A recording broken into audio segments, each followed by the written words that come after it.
Kita kembali bertemu di rumah UMKM.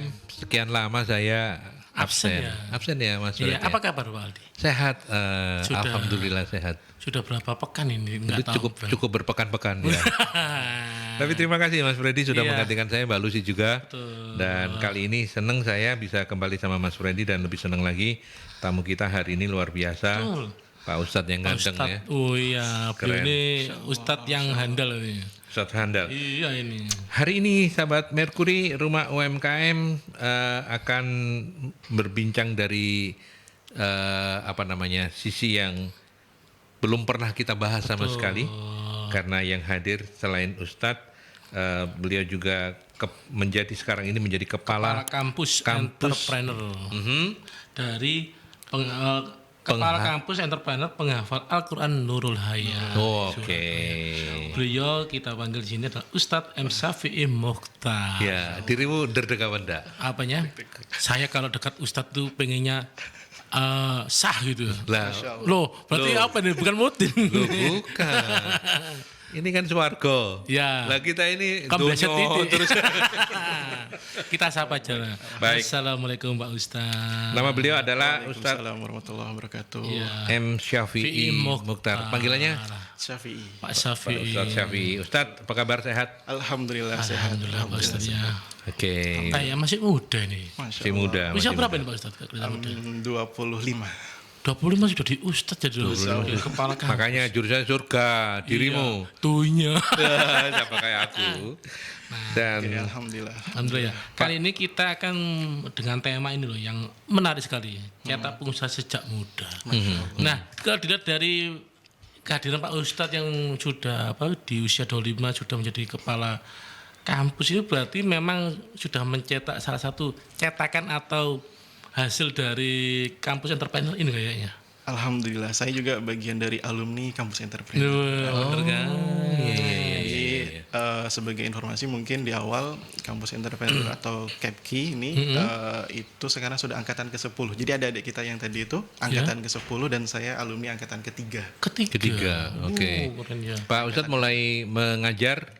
Itu berapa tahun Pak Ustadz kalau yang di KEPKI ya namanya? Betul, KEPKI. Jadi KEPKI itu kepanjangannya dari Kampus Entrepreneur Penghafal Al-Quran Nurul Hayat. Nurul Hayat. Jadi didirikan oleh Nurul Hayat.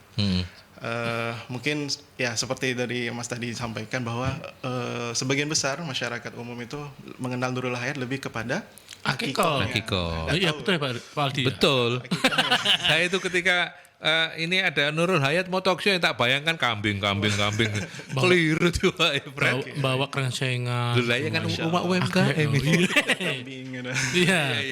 Oke, tapi berarti ini kampusnya ya. Kampusnya. Betul. Lokasinya di mana Pak Ustadz? Boleh tahu? Satu lokasi dengan kantor pusat dari Nurul Hayat di Forum Ikip Gunung Anyar Indah B48 sebelah Sekitarnya Puri, Mas. UPN ya. Betul, sebelahnya dekat UPN. UPN ya. Ya, Oke, dari situ. Jadi memang satu lokasi, bahkan kelasnya ada itu satu gedung dengan kantor kami di Nurul Hayat. Seperti itu.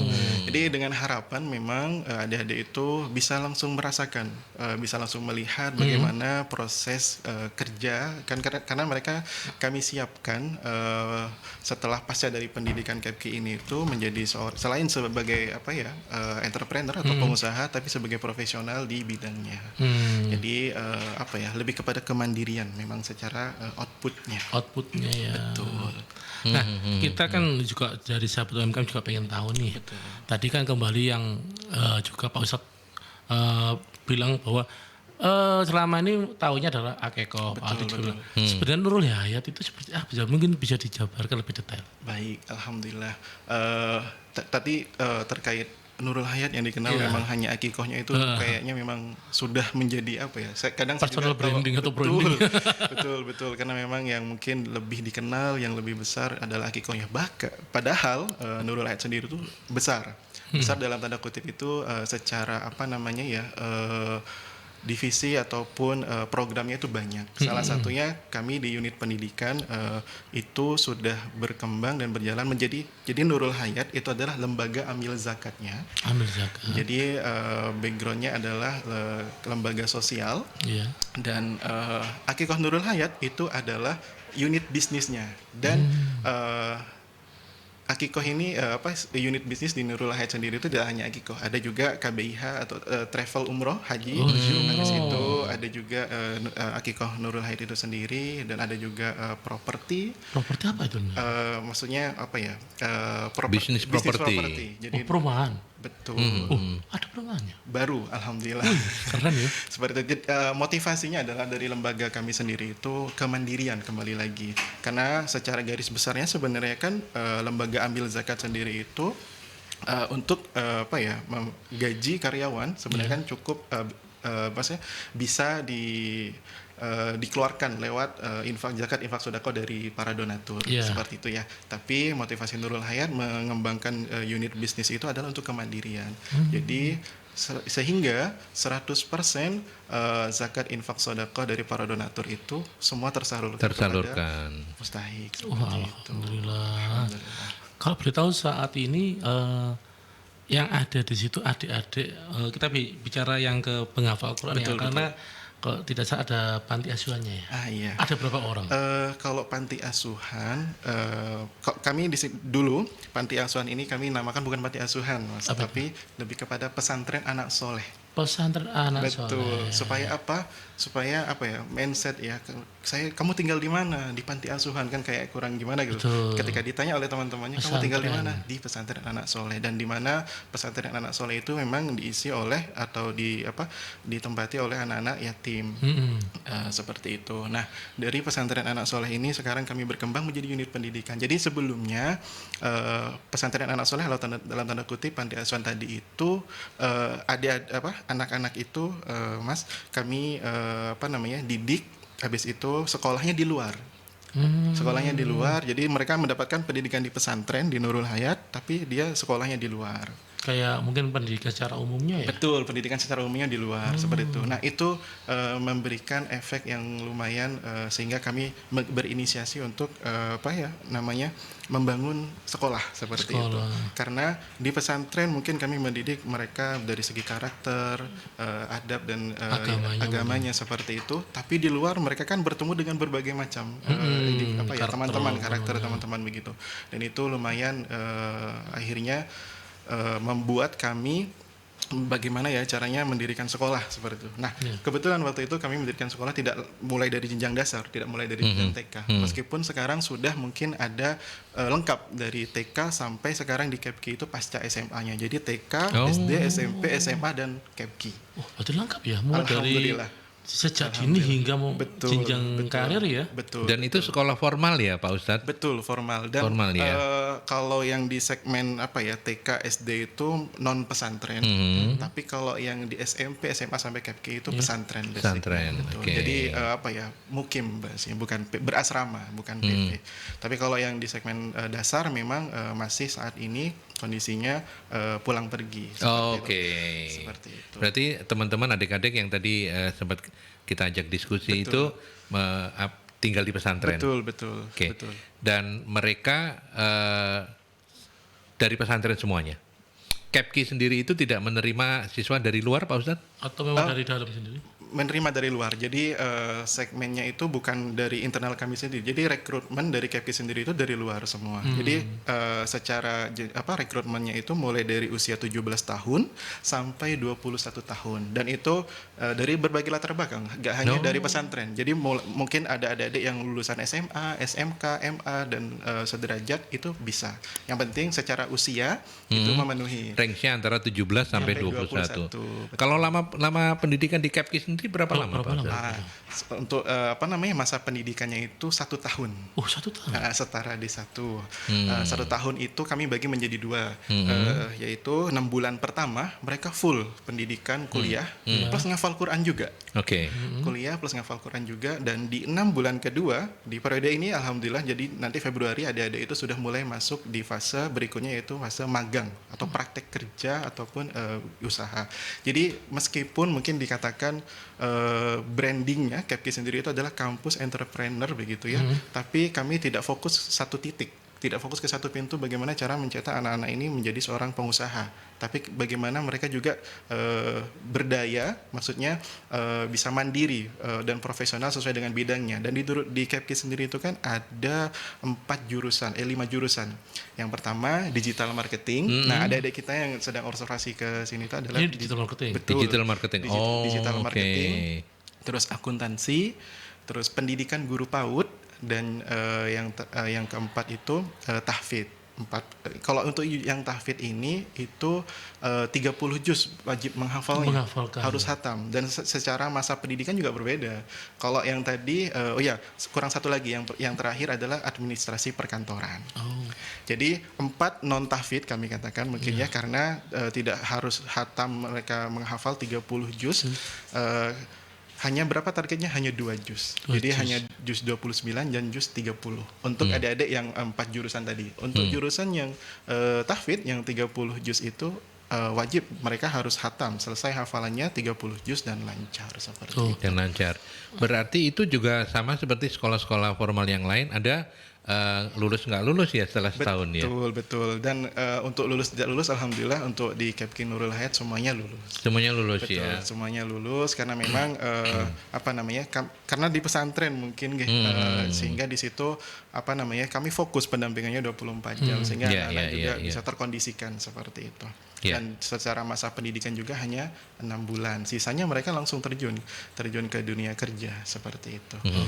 Dan secara motivasi sendiri sebenarnya Nurul Hayat mendirikan KEPKI itu adalah untuk mewadahi adik-adik muda yang dimana mungkin baik yatim ataupun duafa, karena memang secara inputnya itu 90%, sebelumnya 100% itu yatim duafa dan gratis untuk biaya pendidikannya Di KEPKI ini? Betul. Nah, tapi saat ini seiring berjalannya waktu, akhirnya kami kasih kuota untuk yang reguler, maksudnya yang berbayar. Karena sebagian dari para donatur ataupun orang umum itu ingin anaknya masuk ke KEPKI. Kan kalau harus menunggu status yatim duafa kan tidak mungkin juga. Sehingga nanti nggak masuk di 1721 dia. Wah, ini. Jadi memang akhirnya kami bagi, dan pembagian itu pun kurang lebih 90% yatim duafa. Betul, 10%-nya dari umum atau reguler berbayar. Maaf kalau boleh tahu, untuk yang secara umum Pak juga ada harus menghafal 2 juz tadi? Yang umum maksudnya yang dari luar, yang maksudnya bukan yang... Oh iya, jadi proses menghafalnya itu memang di dalam, bukan dari luar. Jadi bukan anak-anak ini, ya memang idealnya adalah backgroundnya adalah adik-adik yang memiliki hafalan Al-Quran. Maksudnya yang backgroundnya dari pesantren tahfidz begitu ya, mungkin dikatakan. Tapi kami juga tidak menutup kemungkinan adik-adik yang pendidikannya bukan di pesantren, yang dari SMA biasa. Masih boleh mendaftar. Dan tidak harus juga mereka memiliki hafalan. Syaratnya hanya satu sebenarnya, hanya memiliki kemauan dan memiliki bacaan yang bagus, bacaan Al-Quran. Seperti itu. Jadi menghafalnya termasuk yang tadi 30 juz ataupun yang 2 juz itu semua di dalam pesantren di KEPKI. Seperti itu. Ya, itu untuk yang teman-teman yang dari luar, yang reguler, bukan dari luar. Yang reguler itu juga harus mondok ya Pak Ustadz? Betul, harus mondok. Ketika menempuh pendidikan KEPKI harus mondok ya? Betul. Jadi semuanya. Jadi tidak ada yang tinggal di pesantren, tidak ada yang pulang pergi. Semuanya tinggal di mana? Di asrama semua, seperti itu. Oke. Baik, nanti kita lanjutkan Pak Ustadz. Alhamdulillah. Kita break dulu sambil mengundang sahabat Merkuri. Silakan yang mau sharing-sharing, ini menarik topik kita hari ini. Silakan mau sharing di 0315620096 atau 5679696 atau juga melalui WhatsApp di 08173000096. Masih bareng saya Aldi dan Freddy Samang. Balik lagi kita ke talkshow Rumah UMKM dan masih bersama Pak Ustadz Syafi'i Mukhtar dari KEPKI ya. Entrepreneur penghafal Al-Quran Nurul Hayat. Dan tadi kita sudah ngobrol-ngobrol banyak, tapi masih ada yang perlu dipertegas lagi hubungan antara KEPKI dan Nurul Hayat. Ya, sebagai bagian dari Nurul Hayat begitu ya. Baik, alhamdulillah. Ya, seperti yang disampaikan mungkin di awal tadi, Nurul Hayat ini adalah lembaga amil zakat nasional, Lasnas Nurul Hayat. Dan KEPKI ini adalah bagian dari unit pendidikannya. Nah, KEPKI sendiri itu berada di bawah Yayasan Khairun Nas. Jadi Nurul Hayat ini adalah induk yayasannya. Khairun Nas itu maksud saya Nurul Hayat itu menaungi lasnya, menaungi bisnisnya. Kalau Yayasan Khairun Nas itu menaungi unit pendidikannya. Seperti itu. Di mana di Yayasan Khairun Nas sendiri itu salah satunya juga KEPKI itu mulai dari jenjang dasar dari PAUD sampai ke pasca SMA di KEPKI itu sendiri. Kalau untuk yang KEPKI ini, apakah cuman ada yang di kantor pusat, yang gabung sama kantor pusat, atau di daerah-daerah tersebar mungkin? wonten Pak Ustadz? Baik, untuk saat ini yang berjalan di tahun pendidikan ini ya Pak ya, itu sementara hanya di pusat. Tapi di tahun sebelumnya dan rencana di tahun depan itu ada di Semarang dan ada di Bojonegoro. Seperti itu. Nah, untuk jenjang pendidikan yang lain seperti SD sementara ini masih ada di SD ada di Surabaya, ada di Madiun, ada di Bojonegoro. Seperti itu. Nah, menariknya untuk jenjang dasar, untuk jenjang SD itu kami ada namanya sekolah di masjid. Sekolah di masjid. Betul, sekolah di apa masjid. itu Pak Ustaz? Jadi sekolahnya itu gedungnya di masjid.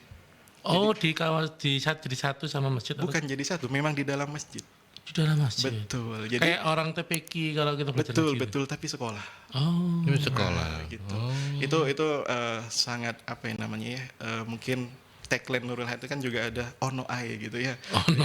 Ono ae. Jadi alhamdulillahnya sekolah di masjid ini baru dan alhamdulillah juga memiliki peminat yang luar biasa karena mungkin filosofinya adalah ya lumayan lah sekalian sekolah sekalian itikaf gitu. Kan tinggal sekolahnya di masjid gak keluar. Dan itu masjid milik pribadi ya, milik Nurul Hayat ya. Kita biasanya kerjasama dengan masjid-masjid tertentu seperti itu. Jadi mitra kerjasama dengan masjid, biasanya kita memang mengajukan apakah yang menurut kita layak secara manajemen ataupun kualitasnya. Nah di situ kita biasanya menawarkan apakah bisa dan boleh seperti. Kalau yang sekolah di masjid ini gimana konsep pendidikannya? Kayak secara umum kah atau? Secara umum sama seperti pendidikan formal di SD pada umumnya. Cuman memang secara implementasi dan pelaksanaannya di dalam masjid seperti itu. Dan paket seperti itu. Seperti homeschooling. Seperti homeschooling. Jadi kayak Indonesia menggunakan di terasnya aja. Bukan di dalam ruangan. Dalamnya. Betul. Entah di ruangan utama atau di lantai 2 dan seterusnya. Intinya di dalam, bukan di teras seperti KTPQ. Betul. Ya. Tapi Mas Freddy jangan dibayangkan bahwa kelasnya itu kayak kelas-kelas sekolah formal biasa, pasti mungkin mejanya pendek, duduk di lesehan gitu ya Pak Ustadz ya. Kira-kira ya. Kayak Pak Aldi itu selompat dari mencolot gitu kayak zaman SD-nya kita ya ada kayak gitulah. Betul. Oke, baik. Oke, kita balik lagi ke KEPKI yang jadi wilayah kekuasaannya Pak Ustadz. Iya, betul. Ya, karena beliau adalah kepala. Pak Ustadz sekarang angkatan ke-11. Angkatan ke-10. 10 Angkatan ya. ke-10 ya. Kurang 10 tahun. Betul. Dan dari keren 2014. Pak Ustadz adalah angkatan ketiga. Angkatan ketiga. Lulus langsung direkrut oleh Pemboten. Ada prosesnya. Saya sebelum setelah lulus KEPKI itu saya ngajar. Jadi salah satu unit dari pendidikan di Khairun Nas atau di Nurul Hayat sendiri itu ada namanya Hafiz Junior. Hafiz Junior itu setara TPQ, cuma fokusnya memang ke hafalan Al-Quran, anak-anak usia dini seperti itu. Nah saya di situ sebagai pengajar kurang lebih selama 2 tahun. Terus di tahun berikutnya saya sebagai staff di situ, maksudnya di pengembangan bagaimana mengembangkan Hafiz Junior sendiri itu. Hafiz Junior sendiri itu alhamdulillah sudah berkembang di berbagai cabang. Untuk saat ini kondisinya sudah 28 cabang untuk Hafiz Junior. Nah, habis itu setelah dari Hafiz Junior itu baru saya kembali ke KEPKI, bukan sebagai santri tapi sebagai pengelola atau penanggung jawab. Penanggung jawab berarti. Betul. Wah ini ya, kalau boleh tahu ini dari KEPKI ini kan tadi rencana mau buka di beberapa tempat ya? Bukan mau buka sih, atau lebih gimana? kepada sudah buka. Sudah buka. Betul, tapi di tahun ini memang kita lebih ke mengembangkan yang di Surabaya, yang di pusat. Untuk yang di Semarang dan Bojonegoro itu sudah jalan di tahun sebelumnya. Tapi untuk dalam kesempatan tahun ini belum bisa berjalan kembali mungkin di tahun berikutnya. Berarti juga membuka peluang bagi cabang-cabang dari Nurul Hayat, katakan yang dari Madiun. Betul. Itu yang punya anak asuh ya, saya bilang anak asuh ya, itu yang mau belajar ke pusat boleh berarti ya? Boleh bisa. Oh, Jadi dari berbagai daerah, kebetulan memang ada ini dari berbagai daerah. Iya. Tidak hanya di Jawa Timur, bahkan di luar Jawa Timur juga ada, dari Sumatera, dari Kalimantan gitu. Oh, Bahkan iya, paling iya, jauh iya. memang pernah ada dari Balikpapan, Medan gitu. Seperti itu. Karena mungkin informasinya bisa dari teman-temannya yang pernah menjadi alumni Iya. ataupun dari kepala cabang di Nurul Hayat masing-masing. Kan juga ada Nurul Hayat itu di Balikpapan, ada di di Samarinda seperti itu, Sudah di Makassar. menasional ya, Betul. Nurul Hayat itu ya. Paling jauh yang paling timur itu di Makassar, Hmm. seperti itu. Paling baratnya ada di Medan. Di Medan. Medan. Oke. Baik, sekarang sudah angkatan ke-10 dan 10. rata-rata tiap angkatan itu ada 70-an ya. Betul, maksimal, Sejak awal ya. maksimal 70. Maksimal. Cuman kadang ada yang di bawah 70 seperti itu. Karena kan mereka rekrutmennya itu tidak daftar langsung masuk begitu. Ada tesnya. Mungkin katakanlah ada 150 atau 200 bahkan yang mendaftar, tapi kadang yang kami Oh, terima tetap ada tes. betul Ya. ada tesnya. Karena kan mereka yang mungkin apalagi untuk adik-adik yang belum pernah mondok seperti itu. Dan di usia yang sekarang gitu ya, pasca sekolah SMA harus mondok, itu kan kadang berbeda dengan anak-anak yang memang dari awal, dari dasar gitu. Jadi kadang kayak saya takutnya enggak betah, jadi enggak usah, enggak lanjut seperti itu. Iya. Kayak gitu lah. Seperti itu. Oke. Silakan Mas Rudi. Menarik ini ya. ini. Kan Kepkin kan juga mengajarkan anak young planner jadi ini ya. Betul.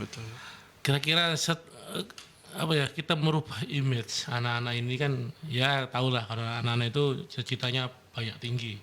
Ketika ditawarkan ada yang mau jadi young planner ini gimana? Menarik, mereka antusiasmenya juga tinggi. Salah satunya tadi itu kan melihat, apalagi saya kadang menyebutkan ke teman-teman tuh begini, kalian harus bersyukur ada di era yang sekarang. Iya. Untuk belajar dalam tanda kutip, untuk mengetahui banyak hal baru. Bagaimana maksudnya? Mungkin kita bisa melihat, mengukur ke era orang tua kita zaman dulu. Kita ingin mengetahui A, B, C, D, E itu kan effortnya sangat luar biasa gitu ya. Harus cari buku, harus dan seterusnya. Kalau sekarang kan kamu tinggal buka HP, buka laptop, searching aja. Seperti itu. Bahkan sekarang kan ada ChatGPT, kamu pengen tanya apa di situ bisa dijawab seperti itu. Jadi semua. dalam tanda kutip untuk belajar kamu banyak aksesnya dan bisa dikatakan sangat mudah seperti itu. Dan dalam hal ini di segi entrepreneur atau menjadi seorang pengusaha, apalagi di usia muda, kan pasti panjang ya masanya mereka itu, dan harus menikmati proses, saya bilang. Karena pohon yang ditanam hari ini itu Belum berbuah. buah tidak ditanam kemarin. Pohon yang berbuah hari ini tidak ditanam kemarin. Maksudnya itu berarti proses. Maka yang memang ditanamkan kepada adik-adik itu adalah tentang proses. Kenapa? Kadang kan mental ininya loh, berusaha di awal mungkin lagi happeningnya mendapatkan peluang yang sangat besar gitu, memiliki keuntungan yang sangat besar gitu, tapi nanti di pertengahan ada celahnya, ada gagalnya gitu kan, mereka kadang down gitu. Nah itu perlu kita motivasi tentang dicoba terus begitu, harus dipaksa sampai berhasil. Pak Ustadz, kita tahu kan saat ini kan generasi serba instan nih. Betul. Meyakinkan generasi-generasi baru yang serba instan, dan Pak Ustadz tadi bilang bahwa ada proses. Kira-kira caranya yang disampaikan apa kira-kira? Lebih ke membangun habit ya. Habit. Jadi kan mereka memang latar belakangnya macam-macam. Saya bisa katakan mungkin hampir 100% mereka itu motivasinya bukan karena ingin menjadi seorang pengusaha, tapi ingin bermanfaat untuk dan berdaya. Dan secara garis besarnya Kepki sendiri itu oleh Nurul Hayat didirikan adalah untuk memberikan bagaimana caranya adik-adik muda dalam tanda kutip yang yatim dan duafa, tidak mampu, mungkin mereka mau langsung kuliah umum gitu kan, biayanya lumayan begitu ya, sehingga mereka kami rekrut, kami didik mereka selama kurang lebih 1 tahun itu dengan basis 70% praktek, 30%-nya teori. Apalagi kelasnya langsung bersinggungan langsung dengan Nurul Hayat, mereka bisa langsung melihat bagaimana dunia bisnis, bagaimana dunia profesional. Di situ mereka bisa melihat, oh nanti ketika saya pasca dari Kepki itu akan merasakan experience yang sama seperti mereka, seperti itu. Jadi memang lebih kepada penanaman konsepnya itu lebih ke menanamkan proses itu loh tadi. Karena kadang kan kayak tadi itu ya instan, sehingga mereka kadang bagaimana ya cara meyakinkan kepada mereka bahwa ya tidak sebentar, harus ada memakan waktu yang lama, dan juga harus menghargai proses seperti itu. Ya, harus melalui proses karena tidak mungkin seperti kata Pak Ustadz tadi. Berarti betul loh Pak Aldi, Pak. Buah yang dipetik hari ini itu bukan karena ditanam kemarin gitu.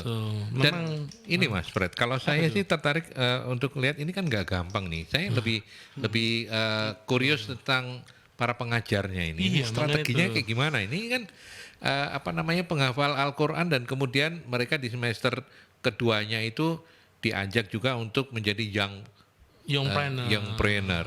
Berarti kan dua hal yang tidak mudah untuk menyatukan. Padahal kita aja sebagai orang tua ngasih tahu anak-anak kita aja kadang-kadang yang bandel gitu loh. Sedangkan kalau dilihat dari seperti ini, kayaknya Pak Ustadz terlalu sabar. Iya, bisa ya. Pak Ustadz bilang menanamkan habit. Iya, oke, habit. Tapi udah orang mongkong-mongkong kayak kamu ya apa, Fred? Nah ini. Sama kayak saya juga sih. Iya, kita tanyakan ke Pak Ustadznya. Gimana Pak Ustadz? Menariknya di situ ya menariknya. Iya. Gimana Pak Ustadz? Baik, alhamdulillah. Memang di sisi rekrutmen memang di awal ya, karena memang menit pertama itu menentukan. Jadi di rekrutmen itu memang kita menjelaskan, kan ada sesi interview. Oke. Jadi kami menanyakan, kamu itu harapan kedepannya itu mau gimana, mau jadi apa, mau seperti apa, tujuan goalnya itu loh seperti apa. Jadi dari situ kita bisa melihat peluang mereka itu memiliki kemauan yang kuat itu dari hasil interview itu. Jadi kita bisa melihat juga, oh ternyata anak-anak ini yang ketika tes ataupun interview itu memiliki kemauan yang sangat kuat untuk terus berkembang, kemauan belajarnya tinggi. Nah itu makanya memang itu tadi, tidak semua yang daftar bisa langsung kami terima, ada namanya tes. Jadi bisa dalam tanda kutip mungkin bisa dikatakan ya yang memang betul-betul ingin menjadi baik, yang betul-betul ingin sukses di dalam dunia entrepreneur ataupun usaha seperti itu. Guru-gurunya ada yang dari luar atau semuanya dari intern? Betul. Untuk di sisi kan tinggal di asrama ya, ada asatidz itu semuanya 100% dari internal. Nah, untuk dosen-dosen salah satunya Pak Rama itu dari eksternal seperti itu. Untuk dosen-dosen hampir sebagian besar dari eksternal. Terutama untuk yang entrepreneur ya. Betul. Oke. Dan secara prakteknya di Capkey untuk entrepreneur itu mereka bahkan mungkin saya bisa menceritakan di era saya dulu. Saya kan angkatan ketiga itu tahun 2016. Itu jadi adik-adik itu para santri dikirim, ada namanya program Abdurrahman bin Auf Challenge. Sahabat Abdurrahman bin Auf itu kan terkenalnya seorang pengusaha yang sukses, di mana mereka sahabat Abdurrahman bin Auf ini datang ke pasar tanpa modal, dia bisa menjual. Nah itu motivasinya dari situ. Abdurrahman bin Auf Challenge itu adik-adik itu dikirim ke berbagai kota, di kota yang tidak pernah mereka datangi, tidak ada saudara di situ, dan tidak dikasih bekal tidak boleh bawa uang saku kecuali uang saku yang sudah kami tentukan, yaitu uang makan satu sekali makan 10.000, jadi sehari 30.000. Jadi 30.000 ini entah mau dipakai buat modal jualan atau kamu mau jualan tanpa modal.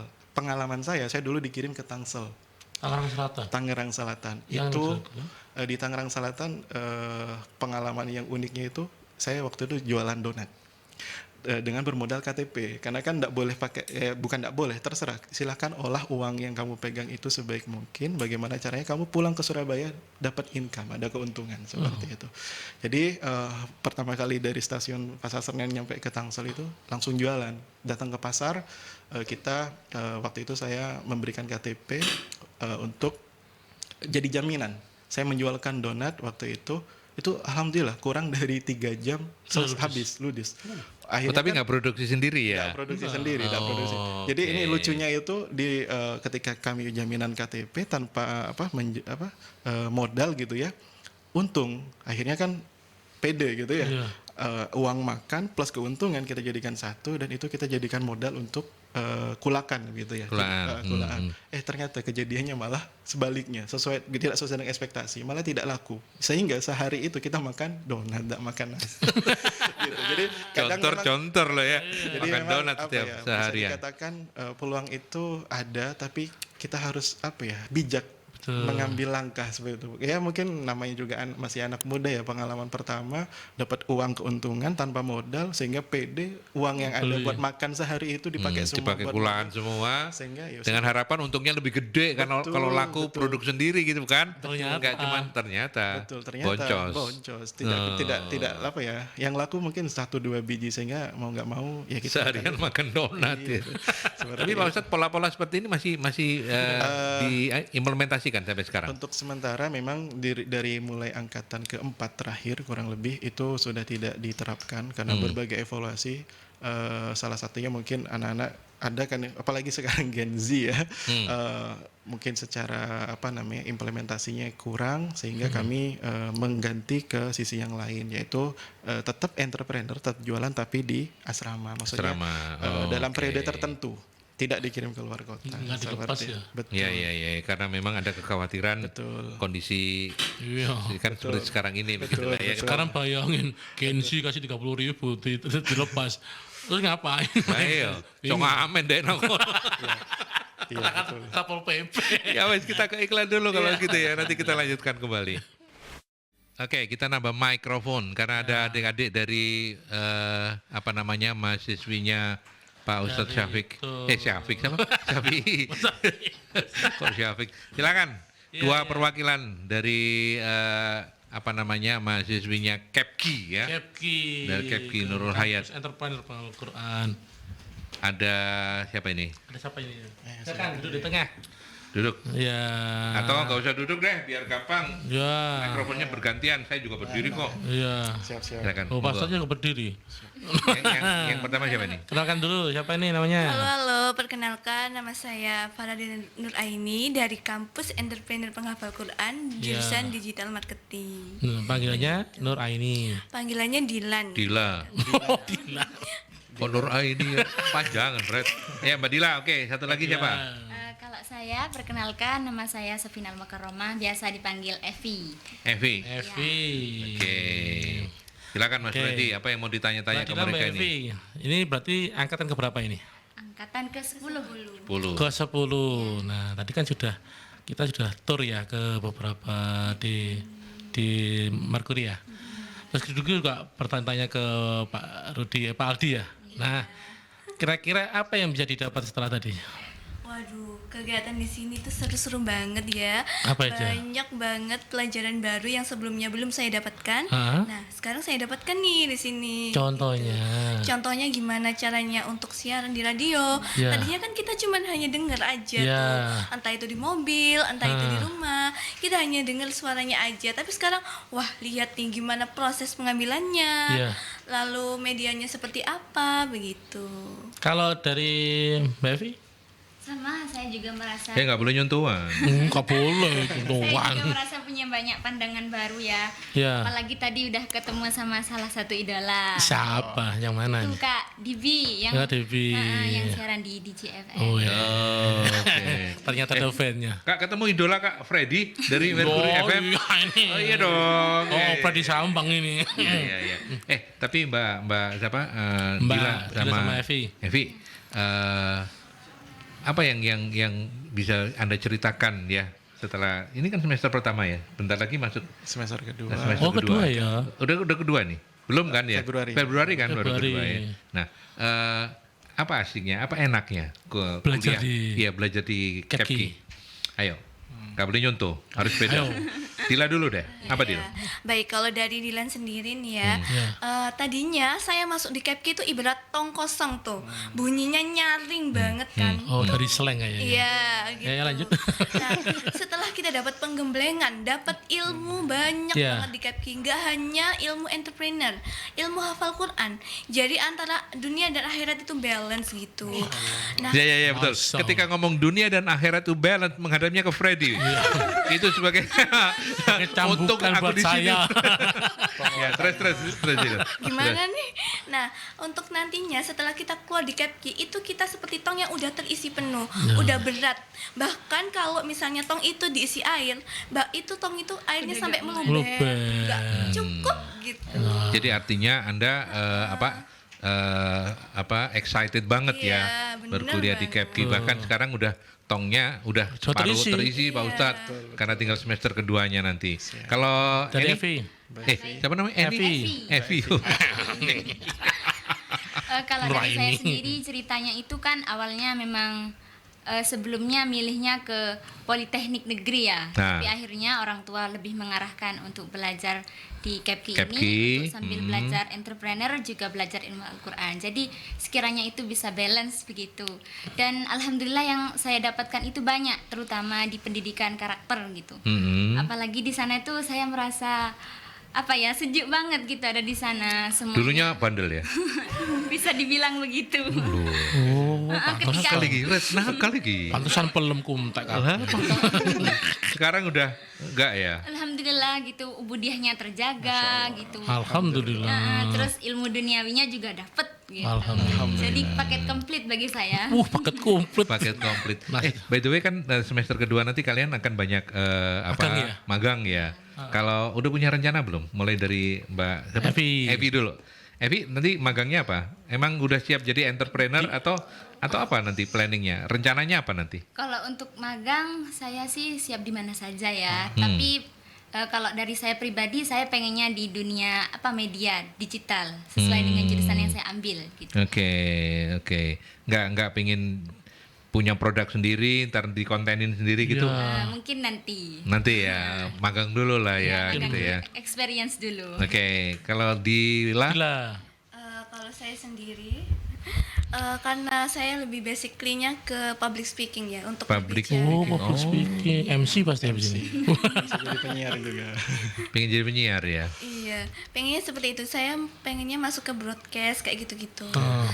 Nah, kalau misalnya ditanya entrepreneurnya kemana, ilmu entrepreneurnya di mana sih? Nah, nanti seiring berjalannya waktu itu pasti ikut gitu loh, karena sudah terbiasa di kampus itu. Jadi untuk kehidupan asrama atau kampus itu sudah terbiasa berentrepreneur. Jadi kedepannya itu ikut. Walaupun kuliahnya atau nanti magangnya tidak sesuai dengan entrepreneurnya itu bakal ikut, begitu karena udah terbiasa. Keren loh ya, mereka berdua ini Betul. mewakili KEPKI bisa menunjukkan bahwa mereka udah bukan tong kosong lagi seperti apa yang disampaikan Dila di awal gitu ya. Benar. Pak Ustadz, Anda melihat mereka berdua seperti apa? Ini saatnya Anda menilai di depan Betul. publik ini. Baik. Ini 5 dari 11 atau 5 dari 100 penilaiannya gitu. Saya nggak ikut. Oh, itu debat ya, salah ya saya. Monggo Pak Ustadz, monggo. Oke, baik. Untuk nilai mungkin luar biasa. Saya melihat memang di sisi lain ada ini itu motivasinya macam-macam pasti kan Pak ya. Motivasinya macam-macam dan berbagai macam motivasi itu pasti akan berbanding lurus dengan hasil seperti itu. Yeah. Seperti yang Yeah. saya sampaikan tadi mungkin ya. Kita ingin mengetahui tujuan dan goal mereka pertama itu apa. Sehingga nanti kita ketika membimbing dan mengarahkan itu betul, jelas begitu ya. Dan lebih tepat, lebih efektif juga seperti itu. Nah, kalau saya lihat memang sebagian besar ada ini itu dari segi usaha entrepreneur pada umumnya memang secara basic kami di kampus entrepreneur Penghafal Quran atau KEPKI Nurul Hayat sendiri itu kami mereka mendapatkan basic dan prakteknya karena mereka pernah sempat bikin produk sendiri ya, jualan begitu, meskipun jualannya itu sementara masih di internal, jadi di teman-teman karyawan seperti itu. Iya. Dan itu kan butuh keberanian dan rencana juga seperti itu ya. Butuh mental juga Betul, gitu ya. betul. Kan meskipun dengan maksudnya orang sendiri gitu, kalau kita nggak memiliki keberanian, tidak memiliki tujuan yang jelas dan bahkan mungkin bahasanya tidak pede dengan apa yang mereka sudah rencanakan sendiri, kan tidak terjadi seperti itu. Betul. Berangkat dari situ, setidaknya mereka sudah memiliki pengalaman Oke. untuk bagaimana merencanakan produk, terus memasarkan produk dan target dan tujuannya itu pengennya seperti apa. Oke, nah ini kan cerita Pak Ustadz nih. Betul. Mumpung masih ada yang bersangkutannya gitu ya. Kita tanya Coba dong, balik. kita minta mereka praktek dong. Betul. Ketika jualan itu jualannya apa dan kemudian cara menjualnya gimana? menawarkannya. Monggo. Dong kaki juga gitu. Itu B-nya gitu, Bre. B-nya.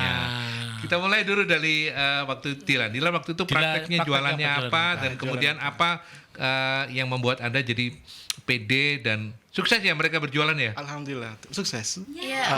Oh, kok Pak Ustadznya kok sukses? Berarti meragukan Pak Ustadznya. Oh, silakan dari Dilan. Jadi waktu itu saya mengambil jualannya itu cimol karena kenapa? Karena ya, bahan yang dasarnya itu Mudah. udah murah gitu loh. Itu diproduksi sendiri. Iya, Produksi kita buat sendiri di oke. asrama gitu, dijual ke karyawan-karyawan gitu. Itu perorangan atau kelompok? Kelompok. Kelompok. Kelompok ya. Oke, terus? Nah, kenapa memilih cimol? Karena harganya murah gitu. Selain itu, cara membuatnya itu juga gampang gitu loh. Jadi nggak menyita waktu ubudiah kita, nggak menyita waktu kuliah gitu. Jadi nggak jadi beban gitu buat Oke. kita sendiri. Cara bikinnya gampang, terus kemudian Gak menyita waktu. tidak menyita waktu. Enak apa enggak? Enggak enak ya, Kak. Semua orang bisa enak ya. Laku waktu itu. Kapan-kapan main ya ke Kepki ya. Oh. Udah. Tapi belum tentu bikin dia. Janjian dulu kalau enggak ngaplo kita di sana. Ya. Jadi waktu itu dijual. Apa yang kemudian membuat Dilan dan teman-teman satu tim pede gitu? Pokoknya ini udah pasti laku, laris Jamil gitu ya. cimolku enak itu. Apa itu yang membuat Kalau kalian waktu itu optimis gitu? Kalau biasanya cimol itu cuma dari aci, nah itu kita tambahin bumbu spaghetti waktu itu. Oh, jadi Bikin yang tidak pernah Iya. dibikin orang lain. ya, out of the box ya. Ya. Oke. Yang nggak ada kita ada-adain gitu. Ada-adain. Nggak nyambung kita Yang nyambung nggak ada, kita ada-adain. Baik. Kamu pengadaan. Baik. Ya. Itu pengalamannya Dila ya dan teman-teman ya. Si Evi, Kalau Evi gimana, Vi? Ayo. kamu juga cimol juga? Enggak, kalau saya Paling dodol gedang goreng. Ya. Loh kan? Oh, bener kan? Ada nih kasih goreng kan ini Iya. Gimana, Vi? kalau kemarin itu saya sama teman-teman itu jualannya pisang coklat. Pisang coklat. Pisang coklat. Punya brand sendiri Apa namanya itu? The Banana gitu. Woi. Kan banana jadi diplesetin dikit. Oh, jadi The Banana. Dekatnya jenengan, gedangan. Gedang-gedangan maksudnya. Ya. Oke, terus gimana waktu itu? Kenapa pilihannya bikin The Banana atau piscok? Karena bahan bakunya mudah, terus banyak teman-teman juga semua suka rasa manis, suka yang goreng-goreng juga dan Apalagi yang jualan kelompok manis-manis ya. Iya. sekali. Nilai plus itu. Iya. Terus. Pokoknya senang dan teman-teman itu rata-rata emang banyak yang paling banyak diminati itu pisang coklat kita. Yang paling laku istilahnya. Iya. Dan waktu itu sukses. Alhamdulillah laris banget. Oke, sekarang saya tanya lagi. Apa pengalaman berharga yang Evi dapatkan dan Dila dapatkan juga Selama di sana. dari praktek yang kelihatannya Iya. sederhana itu? Monggo. Kalau dari saya pengalamannya itu ya tadi itu memunculkan keberanian. Keberanian gitu ya. Terus kekompakan juga sama teman-teman kan. Kekompakan karena Kan. ini teamwork ya. Iya. Oke.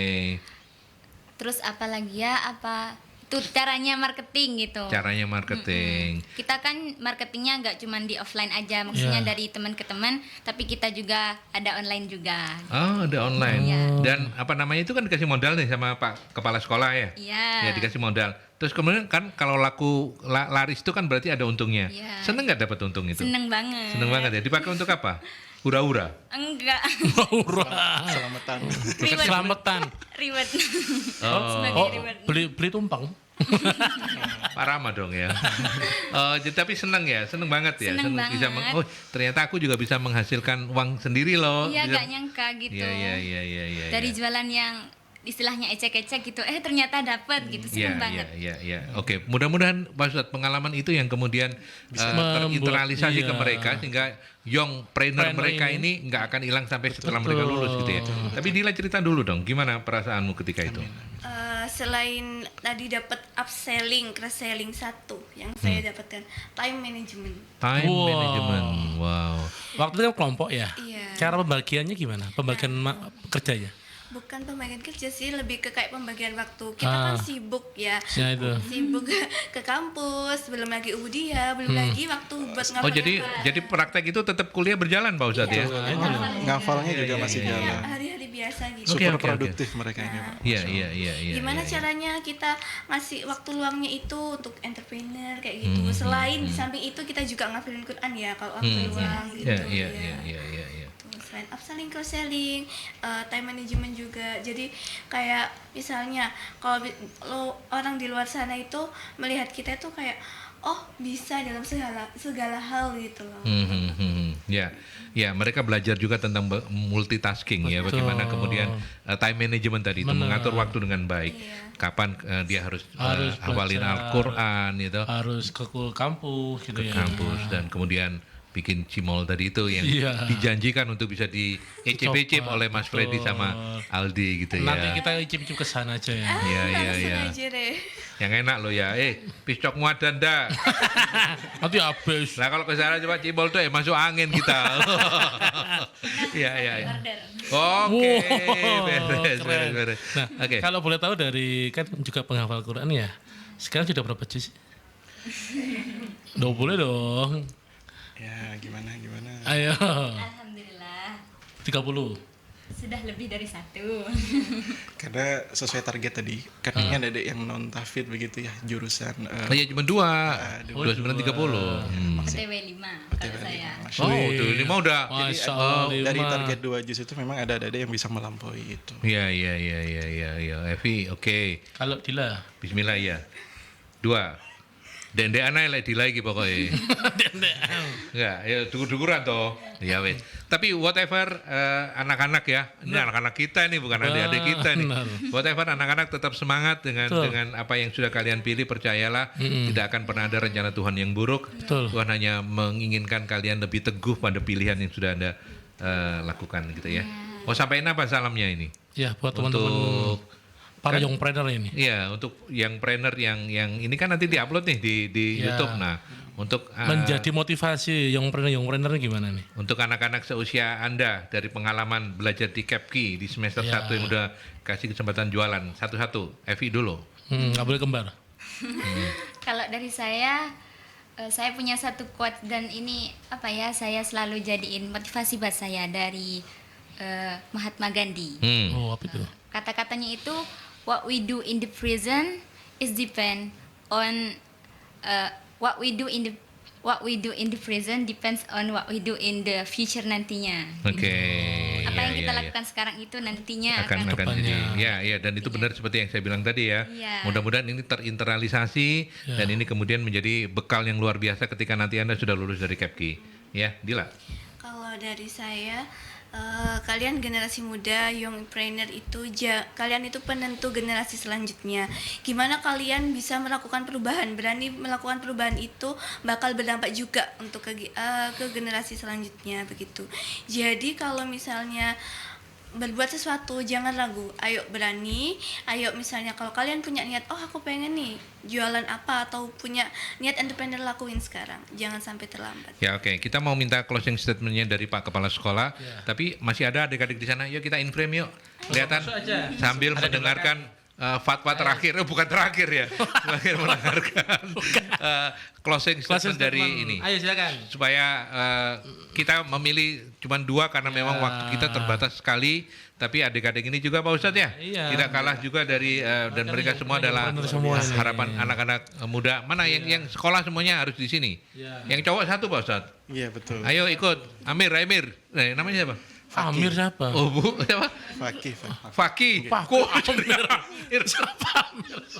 Silakan. Oke, ini adalah anak didiknya Pak Ustadz di Kepki dan Pak Ustadz kita sudah menjalani kurang lebih 1 jam. Apa yang kemudian bisa disampaikan sebagai closing statement untuk kali ini? Baik, alhamdulillah. Karena ini temanya young trainer ya, Ya. yang basicnya pasti semua pendengar, meskipun nanti dikatakan pasti ada adik muda yang mungkin seumuran dengan kami. Saya juga masih muda, masih 25 tahun, alhamdulillah. Yang bisa kami sharing adalah kesempatan yang pasti tidak datang 2 kali, dan penyesalan itu pasti ada di akhir. Itu sebagai bentuk bahwa kita itu apabila mendapati sebuah kesempatan baik, kita lakukan. Kalau memang itu dirasa sulit, mungkin katakanlah sulit, ya pasti sebuah proses itu pasti tidak akan mudah gitu ya. Pasti ada masa-masa sulitnya. Itu kita paksa. Karena sesuatu yang istimewa itu perlu dipaksa. Salah satu yang istimewa kan kita ingin sukses. Nah, itu perlu kita paksa bagaimana caranya, apa yang sudah kita tentukan tujuannya, sudah kita rencanakan, ketika implementasinya kita harus bersungguh-sungguh sebagai bentuk ikhtiar kita kepada Allah bahwa ini saya ingin sukses dan ingin mencapai tujuan tertentu, ikhtiar yang terbaik lakukan, dan insya Allah semoga Allah mudahkan. Oke, ini anak-anak dari Pak Ustadz, dari Pak Kepala Sekolah ini nasihat untuk kalian juga lah ya. Tetap semangat ya. Oh, Oke, Fred, kita mesti pamit Fred. Waktu kita terbatas soalnya. Nyangka ini ya. Senang tapi bisa kumpul sama anak-anak kita muda bisa kita. tahu Ya. ternyata di generasi yang muda-muda ini kepingin juga menjadi seorang young planner ini, wah luar biasa. Luar biasa. Pak Ustadz, terima kasih untuk segala untuk kehadirannya. Terima kasih juga untuk segala kesabarannya mendidik anak-anak ini. Mudah-mudahan tetap semangat untuk menghasilkan generasi-generasi yang terus jadi lebih baik. Ya. Amin, amin. Kita nggak punya banyak waktu, tapi senang bisa bersama Kepki. Benar. Saya Aldi. Dan saya Freddy Sambang, ketemu di talk show selanjutnya minggu depan. Sampai jumpa. Masya Allah.